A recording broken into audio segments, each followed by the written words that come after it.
Maybe Josh, you can kick this off. Can we define really for the viewing audience out there, just a quick summation? What is FedRAMP? Why is it important? How does this touch the business? And then we'll get Gabby's take on it because she is the FedRAMP queen. Oh, she's going to go much more detail. I'm going to do the very, very high level, and then she can detail it out.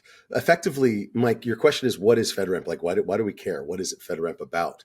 And FedRAMP is really a set of security controls and standards to make sure that a cloud service provider, whether it's a cloud like AWS giving you a cloud machine or a SaaS application that you may use, if you're a cloud service provider to the federal government, you have to meet the FedRAMP standards in order to be authorized to operate ATO'd in the federal sort of universe, if that makes sense.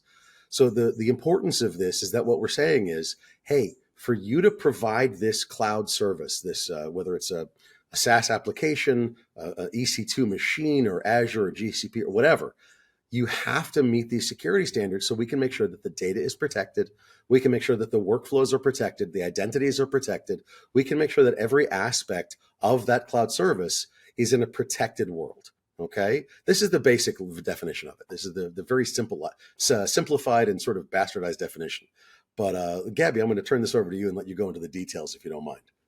Certainly. So FedRAMP is a requirement that establishes minimum standard baselines for all cloud service providers to follow, meaning that the cloud service providers that are going to perform and conduct business within the federal government must meet the minimum standards for your NIST controls. It establishes and reaffirms the risk management framework, the need for an independent third-party assessor to come and perform the validation of those controls to ensure that you're actually meeting the compliance standard for the specific environments that you are hosting data in.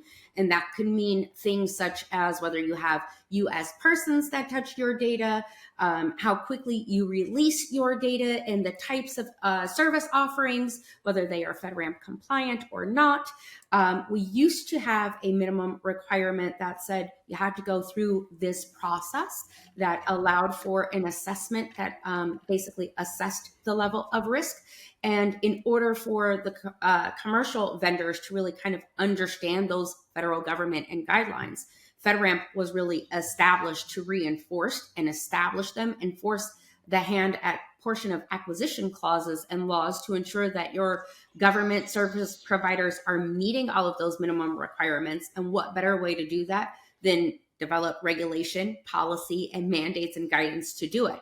That really forces the hand for your Microsofts of the world and plenty of the other great leading tools to ensure that they're meeting those minimum standards and guidelines, and that you have a 3POW to come in and assess and validate those so that all of our government entities are procuring safe solutions and securing all of our data.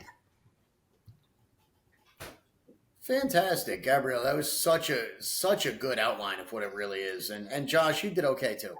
Aw, you're so sweet.